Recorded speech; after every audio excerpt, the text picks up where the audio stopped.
اعوذ باللہ من الشیطان الرجیم بسم اللہ الرحمن الرحیم سورۃ بقرہ آیا 80 وقالوا لن تمسنا النار الا ایاما معدودا، اور انہوں نے کہا جہنم کی آگ ہمیں ہرگز نہیں چھوئے گی مگر گنے ہوئے چند دن۔ اس سے مراد یہ ہے کہ آگ ہمیں تھوڑے دن ہی چھوئے گی، پھر ہمیں آگ سے نکال لیا جائے گا۔ اس عقیدے کی وجہ یہ تھی کہ یہودی اپنے آپ کو اللہ تعالیٰ کا لاڈلا سمجھتے تھے۔ یہودی کہتے تھے دنیا کی عمر 7,000 سال ہے اور ہم ہر 1000 سال کے بعد بدلے ایک دن دوزخ میں رہیں گے۔ یہود کا عقیدہ خراب تھا، اس لیے وہ نافرمانیاں کر کے مطمئن رہتے۔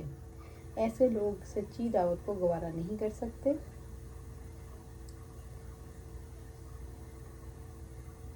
قُلِ اتَّخَذْتُم مِّن دُونِ اللَّهِ عَهْدًا فَلَن يُخْلِفَ اللَّهُ عَهْدَهُ، کہہ دو کیا تم نے اللہ سے کوئی عہد لے رکھا ہے، وہ اپنے عہد کی خلاف ورزی کبھی نہیں کرے گا۔ یعنی اے رسول ان سے کہہ دو کیا اللہ تعالیٰ نے تم سے کوئی عہد لے رکھا ہے کہ ایسا وہ وعدہ شکنی ہرگز نہیں کرے گا۔ ام تقولون علی اللہ ما لا تعلمون، یا تم اللہ تعالیٰ پر ایسی بات کہتے ہو جو تم نہیں جانتے، یا لوگ بہتان لگا رہے ہیں اور یہ عذاب اور رسوائی کے لیے کافی ہے۔ سورۃ بقرہ آیا 81۔ بلا من کسب سیئات وحاطت بہ خطیئاتہ، کیوں نہیں جس نے برائی کمائی اور اس کے گناہ نے اسے گھیرے میں لے لیا۔ سیئہ وہ گناہ ہیں جن پر عذاب کا وعدہ ہے، یہاں اسے مراد شرک ہے۔ وحاطت بہ خطیئاتہ یعنی وہ اپنے گناہوں کے ساتھ مر گیا۔ اس کا مطلب یہ ہے برائیوں نے اسے اپنے گھیرے میں لے لیا۔ انسان اپنی سوچ سے گھرتا ہے، پہلی بار برائی کرنا مشکل ہوتا ہے مگر شیطان برائی کو دل پسند بنا کر دکھاتا ہے، اندر ہی اندر سوچیں خراب ہونا شروع ہو جاتی ہیں، پھر شیطان اگلی برائی کے لیے آمادہ کرتا ہے۔ یوں برائیوں کی تزیین سے انسان کے لیے برائیاں کرنا آسان ہو جاتا ہے۔ انسان خطاؤں کے اس چکر سے تب نکل سکتا ہے جب وہ برائی سے کراہت محسوس کرے، جو برائی کے نقصان کو شعوری طور پر محسوس کرے۔ فَأُولَٰئِکَ أَصْحَابُ النَّارِ هُمْ فِیہَا خَالِدُونَ، تو وہ لوگ آگ والے ہیں، وہ اس میں ہمیشہ رہنے والے ہیں۔ شرک ایسا گناہ ہے جو ہمیشہ کے لیے جہنم میں رہنے کا سبب بنے گا، جبکہ اہل توحید جہنم سے نکال لیے جائیں گے۔ اہل سنت اور جماعت کا یہ عقیدہ ہے جہنم میں ہمیشہ کے لیے صرف کافر و مشرک ہی رہیں گے، گناہگار موحدین جہنم سے نکال لیے جائیں گے۔ واحد نبی صلی اللہ علیہ وسلم کی سنت سے یہی ثابت ہے۔ سورۃ بقرہ آیا 82۔ والذین آمنوا وعملوا الصالحات، اور جو لوگ ایمان لائے اور نیک عمل کیے۔ والذین آمنوا، جو لوگ اللہ تعالیٰ اور اس کے فرشتوں اور کتابوں اور رسولوں اور آخرت کے دن پر ایمان لائے۔ وعملوا الصالحات، کوئی عمل صالح نہیں ہو سکتا جب تک کہ خالص اللہ تعالیٰ کی رضا اور محمد صلی اللہ علیہ وسلم کی اتباع میں نہ ہو۔ اولئک اصحاب الجنہ ہم فیہا خالدون، وہی لوگ جنت والے ہیں، وہ اس میں ہمیشہ رہنے والے ہیں۔ اللہ تعالیٰ نے جنت ان لوگوں کے لیے بنائی ہے جو اللہ تعالیٰ کو، اس کے احکامات کو دل سے مان لیں اور اس کے مطابق عمل کریں۔ سورۃ بقرہ آیا 83۔ اور وَإِذْ أَخَذْنَا مِيثَاقَ بَنِي إِسْرَائِیلَ، اور جب ہم نے بنی اسرائیل سے پختہ عہد لیا۔ یہ احکام ان اصول دین میں سے ہیں جن پر عمل کرنے کا حکم اللہ تعالیٰ نے ہر شریعت میں دیا، کیونکہ یہ احکام ہر زمان اور مکان میں مصالح عام پر مشتمل ہیں۔ دین میں ان کی حیثیت بنیاد کی سی ہے جو منسوخ نہیں ہو سکتی۔ اللہ تعالیٰ کے علاوہ کسی کی عبادت نہیں کرنا، یہ میثاق بنی اسرائیل ہے۔ والدین کے ساتھ حسن سلوک، رشتہ داروں سے حسن سلوک، یتیموں کے ساتھ، مسکینوں کے ساتھ، لوگوں سے بھلی بات کہنا، نماز قائم کرنا، زکوٰۃ دینا اور اپنے بھائیوں کو خون نہ بہانا، ایک دوسرے کو اپنے گھروں سے نہ نکالنا۔ لا تعبدون الا اللہ، تم اللہ کے سوا کسی کی عبادت نہ کرو۔ نبی صلی اللہ علیہ وسلم نے معاذ بن جبل سے فرمایا جانتے ہو اللہ تعالیٰ کا بندوں پر کیا حق ہے؟ بولے اللہ اور اس کا رسول خوب جانتا ہے۔ فرمایا اللہ تعالیٰ کا حق یہ ہے بندے اس کی عبادت کریں اور اس کے ساتھ کسی کو شریک نہ ٹھہرائیں۔ پھر فرمایا جانتے ہو بندوں کا اللہ پر کیا حق ہے؟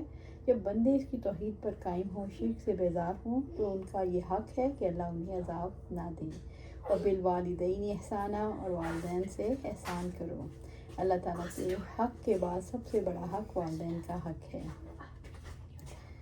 وذی القربیٰ، پھر رشتہ داروں کا انسان سے واسطہ پڑے تو انصاف اور خیر خواہی کے مطابق کیا گیا برتاؤ ہی درست ہے۔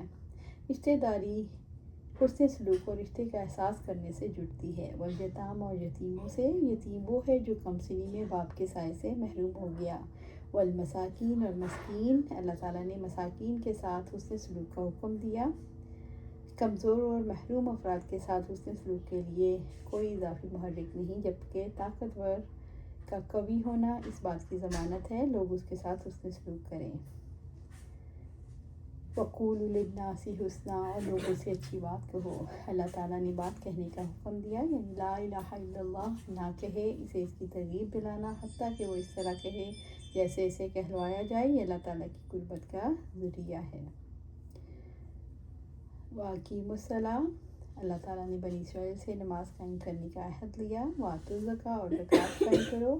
بنی اسرائیل کے دور میں نماز کے ساتھ ساتھ زکوٰۃ کا بھی حکم دیا گیا۔ ثُمَّ تَوَلَّیْتُمْ إِلَّا قَلِیلًا مِنْکُمْ وَأَنْتُمْ مُعْرِضُونَ، پھر تم سے تھوڑے سے لوگوں کے سوا سب اس عہد سے پھر گئے اور تم منہ موڑنے والے ہی تھے۔ کیونکہ شریعت کے بنیادی احکامات جہالت کی زندگی کو چھوڑ دینے کے لیے ہوتے ہیں، انسان کی خواہشات نفس سے ٹکراتے ہیں، وہ انسان کی دنیا دارانہ سیاست پر پابندی لگاتے ہیں، اس لیے لوگ اس پر عمل نہیں کرتے۔ سورۃ بقرہ آیہ 84۔ وَإِذْ أَخَذْنَا مِيثَاقَكُمْ، اور جب ہم نے تم سے پختہ عہد لیا۔ مدینے کے انصار دو بڑے قبائل اور اوس و خزرج تھے۔ آپ صلی اللہ علیہ وسلم کی بعثت سے پہلے وہ مشرک تھے، دور جاہلیت میں ان کے درمیان جنگ و جدال جاری رہتا تھا۔ یہودیوں کے تین قبائل بنو نذیر، بنو قریظہ اور بنو قینقاع تھے، اور انہوں نے اس قبیلے کے ساتھ دفاعی معاہدہ کر رکھا تھا۔ جب کبھی اوس و خزرج کے درمیان جنگ ہوتی تو ہر قبیلے کا حلیف یہودی قبیلہ اپنے دوستوں کے ساتھ دیتا اور اپنے حلیف انصاری کے قبیلے کے ساتھ مل کر اس کے انصاری قبیلے کے خلاف اس کی مدد کرتا۔ اللہ تعالیٰ نے یہود مدینہ کو میثاق یاد دلایا۔ لا تسفکون دماءکم ولا تخرجون انفسکم من دیارکم، تم اپنوں کا خون نہ بہاؤ اور نہ اپنے آپ کو گھروں سے نکالو۔ میثاق بنی اسرائیل کی توثیقوں کا بیان ہے، تم ایک دوسرے کا خون نہ بہاؤ اور اپنے لوگوں کو گھروں سے نہ نکالو۔ ثم اقررتم وانتم تشہدون، پھر تم نے اقرار کیا اور تم خود اس پر گواہی دیتے ہو۔ اللہ تعالیٰ رب العزت نے فرمایا، تم نے اس کا اقرار کیا اور تم اس کے گواہ ہو۔ ہر معاہدے میں دو فریق ہوتے ہیں، ایک فریق معاہدہ لیتا ہے اور دوسرا معاہدہ کرتا ہے، اس پر قول و اقرار بھی ہوتا ہے اور گواہیاں بھی۔ جب رب العزت نے بنی اسرائیل سے عہد لیا تو انہوں نے اس کا اقرار کیا اور اس پر گواہ بنے۔ سورۃ بقرہ آیہ 85۔ ثم انتم ہؤلاء تقتلون انفسکم وتخرجون فریقا منکم من دیارہم، پھر تم تو وہ لوگ ہو کہ اپنے آپ کو قتل کرتے ہو اور اپنوں میں سے ایک گروہ کو ان کے گھروں سے نکالتے ہو۔ اللہ تعالیٰ نے یہود مدینہ کو مخاطب کیا، تم پر فرض کیا کہ تم اپنوں کا خون نہ بہاؤ اور نہ اپنوں کو گھروں سے نکالو، اور تم ایک دوسرے کو قتل کرتے ہو۔ تداہرون علیہم بالاسم والعدوان، گناہ اور زیادتی میں ان کے خلاف ایک دوسرے کی مدد کرتے ہو۔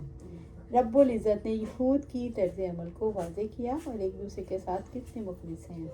وَإِن يَأْتُوكُمْ أُسَارَىٰ تُفَادُوهُمْ وَهُوَ مُحَرَّمٌ عَلَيْكُمْ إِخْرَاجُهُمْ، اور اگر وہ تمہارے پاس قید ہو کر آئیں تو تم ان کا فدیہ دیتے ہو، حالانکہ انہیں نکالنا تم پر حرام کیا گیا۔ أَفَتُؤْمِنُونَ بِبَعْضِ الْكِتَابِ وَتَكْفُرُونَ بِبَعْضٍ، تو کیا تم کتاب کے کچھ حصے پر ایمان لاتے ہو، کچھ حصے کا کفر کرتے ہو؟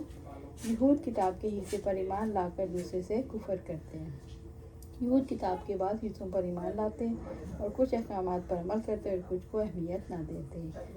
فَمَا جَزَاءُ مَن يَفْعَلُ ذَلِكَ مِنكُمْ إِلَّا خِزْيٌ فِي الْحَيَاةِ الدُّنْيَا وَيَوْمَ الْقِيَامَةِ يُرَدُّونَ إِلَىٰ أَشَدِّ الْعَذَابِ، تو جو تم میں سے ایسا کرتا ہے دنیا کی زندگی میں رسوائی کے سوا اس کی اور کیا جزا ہو سکتی ہے، اور قیامت کے دن وہ سخت ترین عذاب کی طرف پھیر دیے جائیں گے۔ وَمَا اللَّهُ بِغَافِلٍ عَمَّا تَعْمَلُونَ سے کیسے شعور کو بیدار کیا گیا کہ اللہ تعالیٰ اس سے غافل نہیں جو تم عمل کرتے ہو، کہہ کر انسان کو بیدار کیا گیا کہ تمہارے اعمال اللہ کی نظروں میں ہیں، اس لیے ان کے جواب دہی اور انجام سے تم نہیں بچ سکتے۔ اللہ سبحانہ تعالیٰ سے دعا ہے ہمیں قرآن و سنت پر عمل کرنے کی توفیق دے، اس پر جما دے اور جنت الفردوس کے اعلیٰ مقام پر اپنے پاس خیر عطا فرمائے، آمین یا رب العالمین۔